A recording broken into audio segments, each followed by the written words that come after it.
and Reds. And Dan, I am very happy that I stayed up so late last night to watch that game. It's a bit of a waste of time, really, weren't it? It feels like the America ones, especially in comparison with the other two.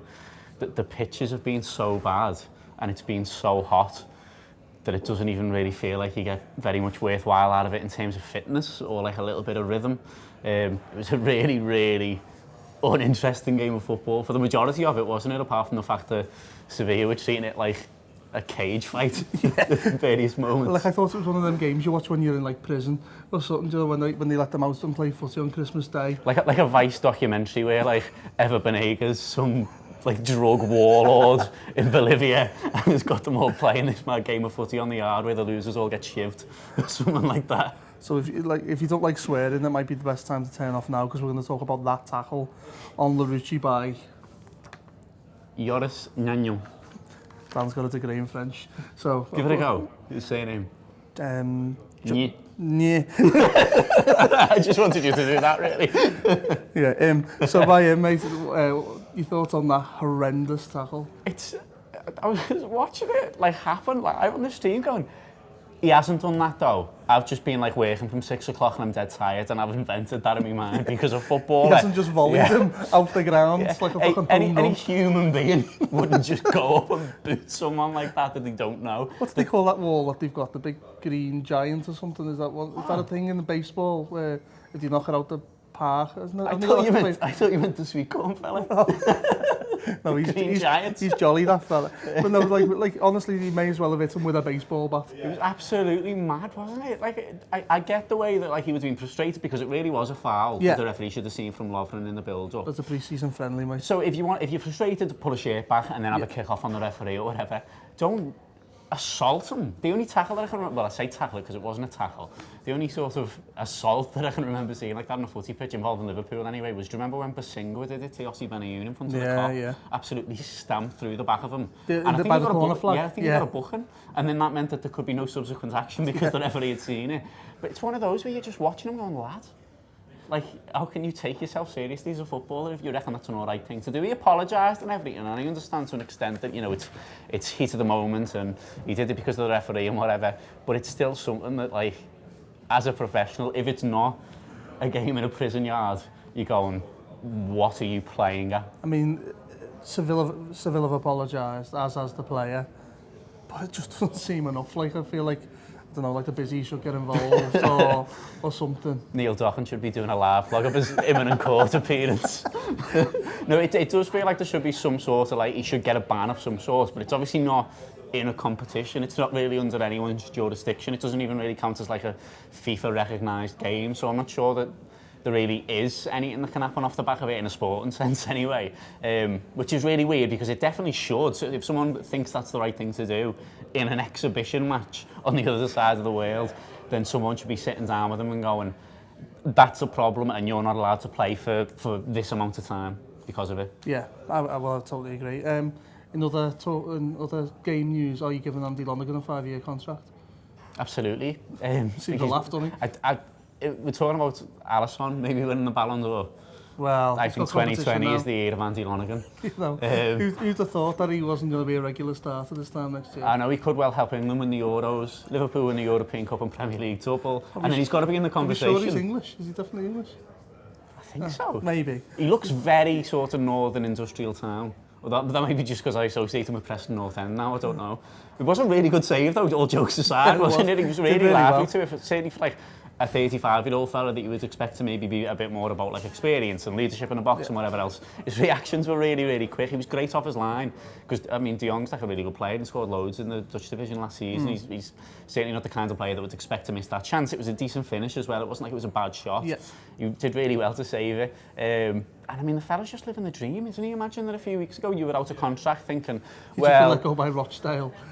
You're thinking maybe I'll get like a job as third choice in the Championship, but I'll probably dip to League One and try and get a start somewhere, but that probably won't happen for me. Or I might call it a day. Yeah, exactly, because I'm 35 years old and I've probably got the money that I want and I could just go into coaching or whatever and do me badges. And now he's playing for Liverpool. People are going mad about him on the internet. And you know what, they may they may think, well, we've just sent Grabara out on loan. We could probably do with 3 just in case of injuries. We'll never pick him. A bit like what Manninger was. Yeah, exactly. And just go, you know what? He's a really nice lad. We're going to pay him buttons. And he gets to stick around, and isn't everyone really happy with that? And what a nice sort of end to his career that might be. I'm really looking forward to them announcing him on deadline day. And like really hinting at it, being like, don't go to bed yet, Reds, on the Twitter account. And then there's like a little teaser video of him like signing the contract. And I was like, oh, who is it? Is it Mbappe? Is it Bale? Is it whoever? And then it pans up.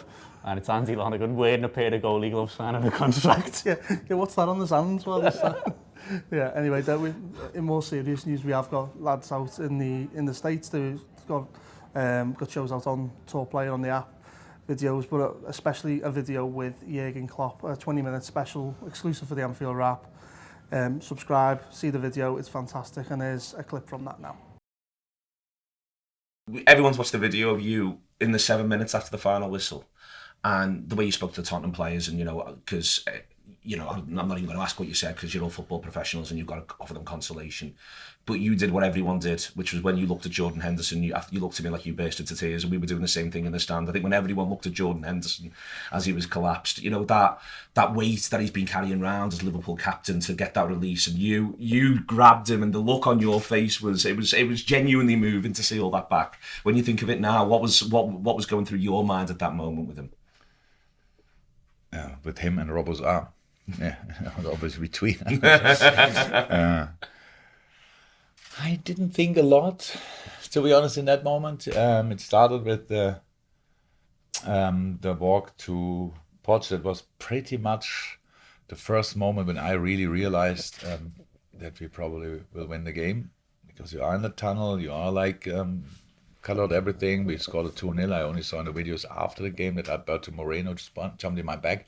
I knew somehow he was in my back, but I didn't know that it was him. And then when I watched the videos back, then I saw, oh, Albi. Nice. And so I walked to Poch, wanted to show him the respect he deserves for all what he did. And yeah, absolutely. Had a few words with him, and I walked back and had a look to my family. And from that moment on, I had no clue what I did. Yeah, that's true. That's true. It just all happened. I saw Vertonghen sitting there and didn't want to let him sit there. You cannot have the right words.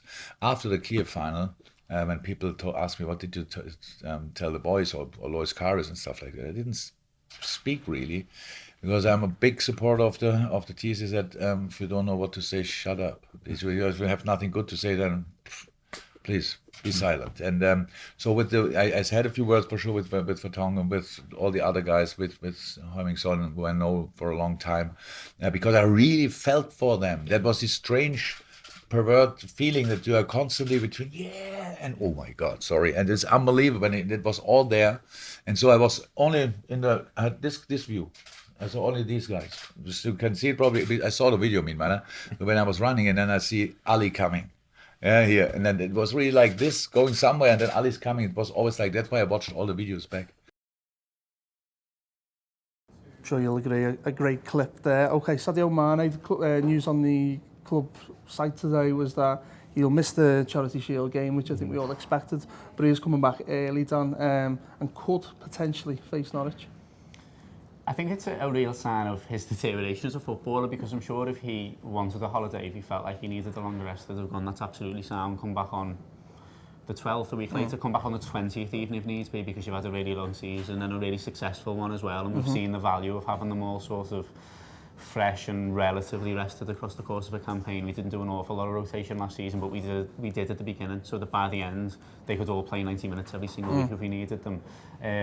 The fact that he's gone away being the leader of that nation in that tournament and played really well by all accounts as well, got a few goals. I saw one of the games and he was the standout player on the pitch. I think it was the round of 16 game that they played and won 1-0.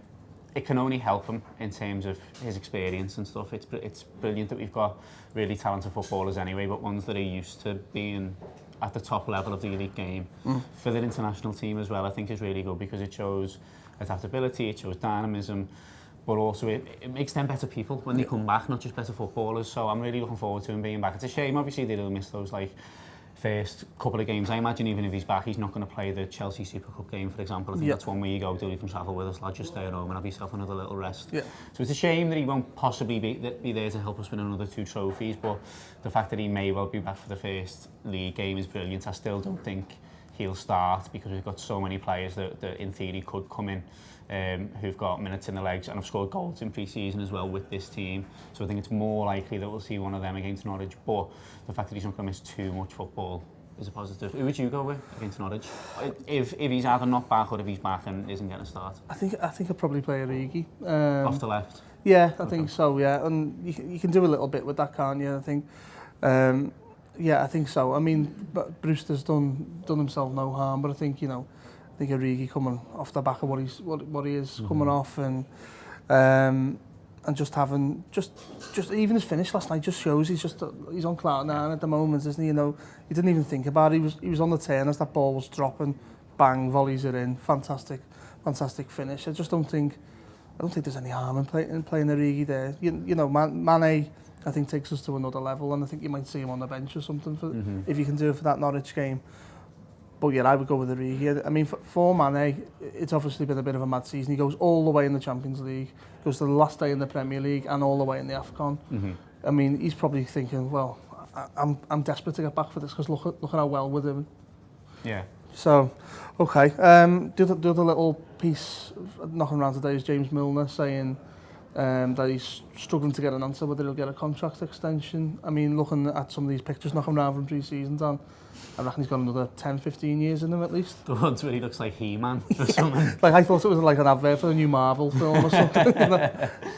He's brilliant. I went to both the Tranmere and Bradford games, and in the Bradford one certainly, but in both, he was evidently the fittest, the sharpest footballer on the pitch for either side, and that's against lads whose job it is to be physically fit that are 10 years younger than him. Yeah.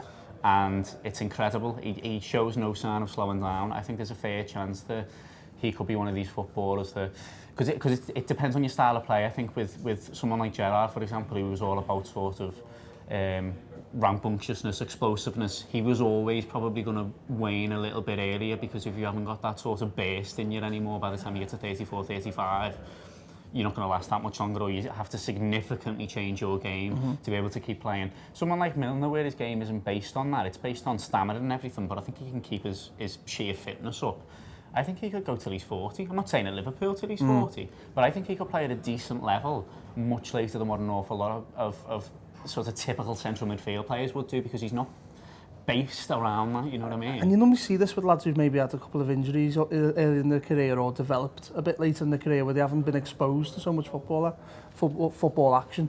But he was the Premier League's youngest player at one point, wasn't he? Like, he was the youngest goal scorer for Leeds when he scored against Sunderland, wasn't he? And I think he just turned 16, and basically since then he hasn't had a day off. No. Like, he's never gone back to the youth team. He's never had a significant long-term injury. He's played so 17 years or something now. Almost 20 already. Yeah. It's mad, that, isn't it? Of him playing Premier League and football. And he looks like incredible. A 21-year-old. Amazing. When he's running around. Amazing. All right, well, yeah, as I mentioned earlier in the show, we have got the guys out in the States covering all aspects of Liverpool Football Club. So, culture before the game, doing shows in Boston at the weekend, pitch side reaction, interviews with the managers, in the mix zone. The lads covering everything out there. So do try and catch up with that on our app.